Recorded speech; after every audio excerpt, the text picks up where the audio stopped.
Damn, it's even better in person. Right. Buying a Rolex is actually pretty stupid.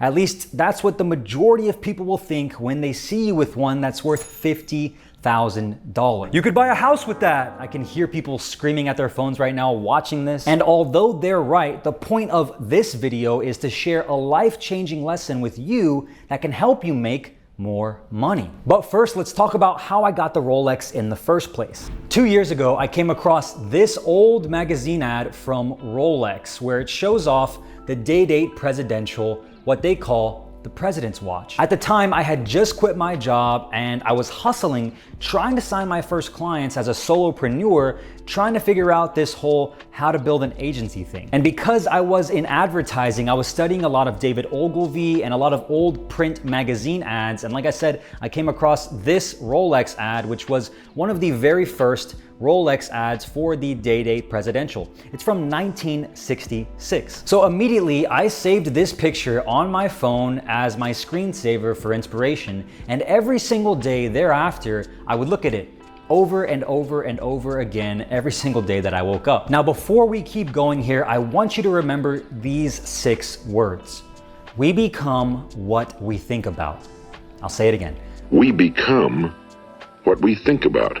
That's a quote from a 30-minute audio clip called The Strangest Secret by Earl Nightingale, and in that audio clip, he reveals what the secret to success really is, which is simply, we become what we think about. And at this time, as I was struggling to figure out how to build this agency from the ground up as a solopreneur, just trying to sign my first few clients and grow a business, I would look at my phone screen for inspiration and see this watch and visualize myself wearing it, as well as listening to this audio clip over and over and over again, and just constantly programming my mind with we become what we think about. I told myself that my goal was, if I hit $1 million in revenue in 1 calendar year, 7 figures, something that seemed impossible to me at that time, I would buy myself this Rolex right here. I would buy myself the Rolex in the advertisement that I had on my phone that I was looking at every single day for inspiration. This was my screensaver.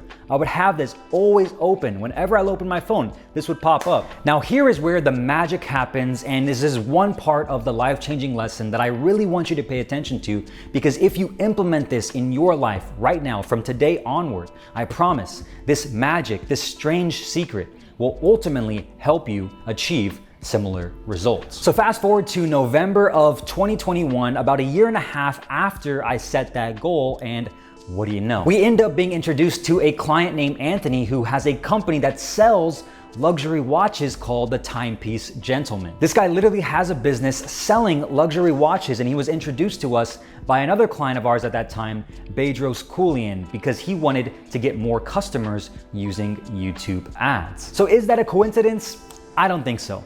And here's why. Because what's even crazier is that month in November of 2021, after we were introduced to Anthony, we were about $155,000 short of hitting that 7-figure mark in the year of 2021.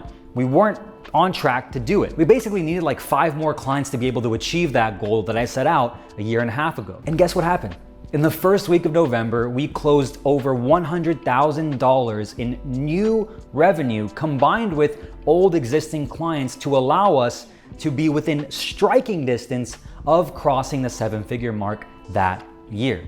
It was like magic. That was a huge personal record for myself. I've never done $100,000 in a week, and I was celebrating in Colombia with my wife at the time, and I was going crazy.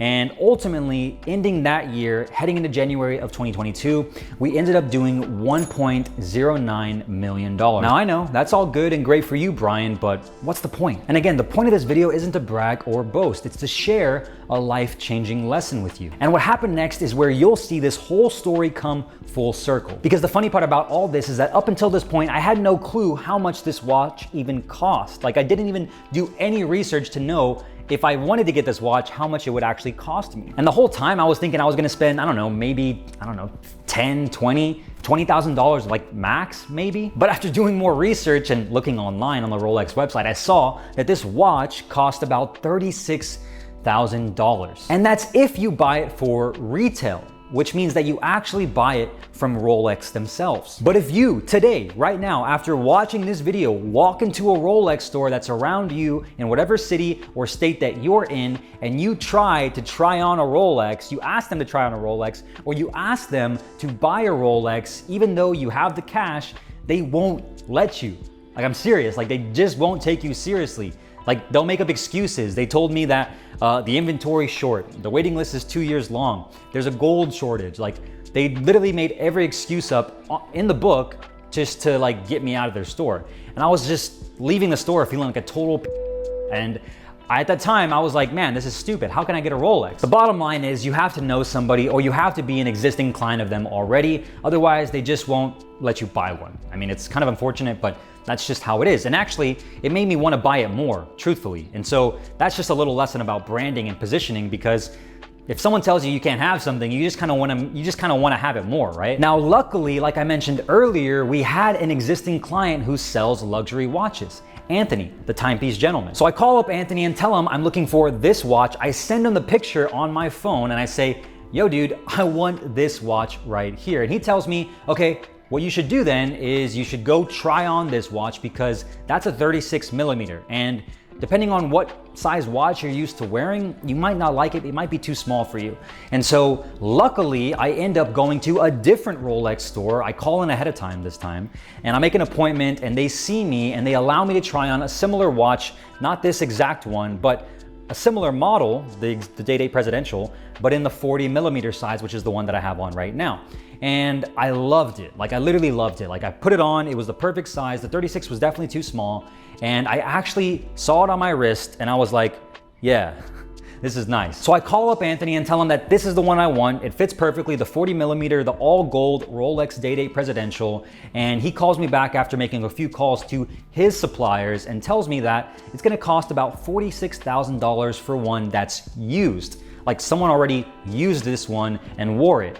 And then he says, if I was you, man, I would just go brand new. It's actually only $4,000 more, which means it's gonna cost $50,000 to buy this Rolex. I'm not joking here, but I even wrote a one-page entry in my journal on January 23rd, 2022, the Sunday after we had our quarterly retreat to start the year of 2022. This is real. So I wrote down, last night I was up in the morning thinking so negatively about the Day-Date wire. I just sent like Anthony a bunch of money, wired it to him to buy this watch for me.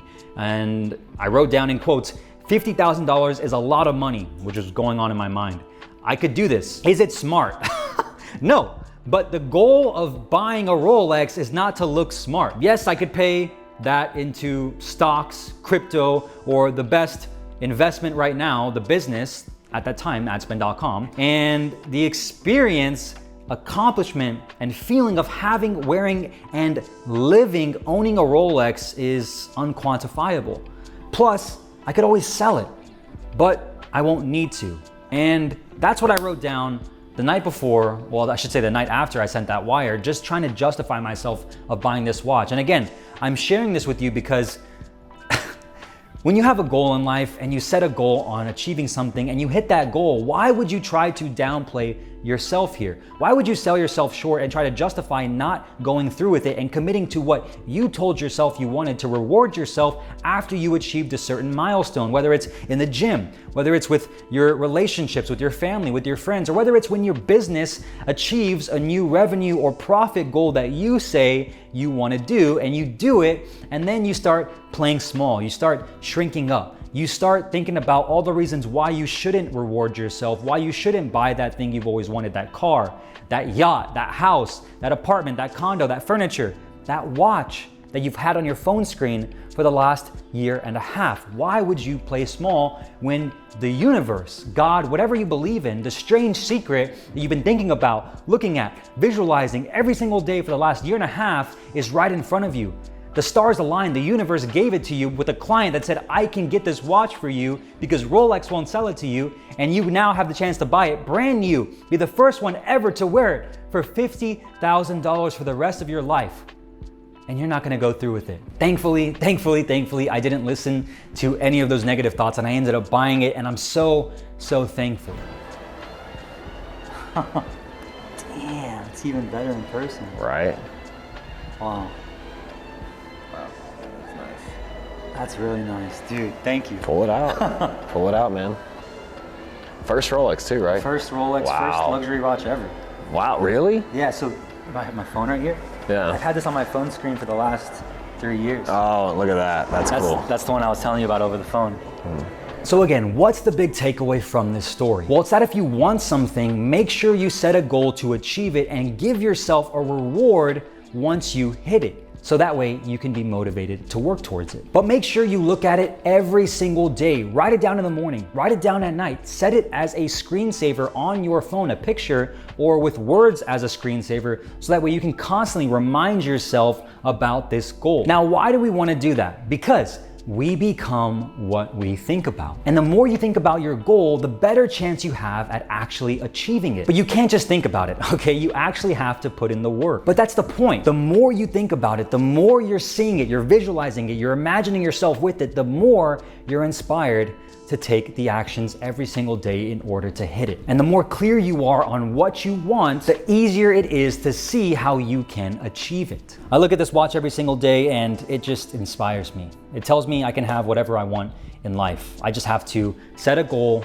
think about it, make sure I take the actions in order to get it, but constantly keep thinking about it, be positive when I'm on the journey to get it, and the universe, God, whatever you believe in, I promise you, is gonna help you. It's gonna be in your favor to make sure that that goal, that dream, that vision becomes a reality. And that lesson alone, right here, that you just learned right now, something that maybe you overlooked before, something that maybe you didn't take as seriously, something that maybe you thought, it can't be that simple, it can't be that easy, is actually that easy.